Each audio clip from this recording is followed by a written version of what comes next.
नमो देव्यै महादेव्यै सिद्ध्यै शान्त्यै नमो नमः शुभायै देवसेनायै षष्ठीदेव्यै नमो नमः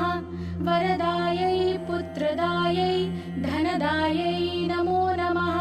सुखदायै मोक्षदायै च षष्ठीदेव्यै नमो नमः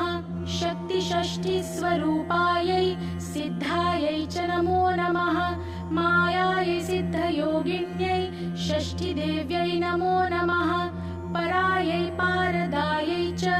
षष्ठीदेव्यै नमो नमः सारायै शारदायै च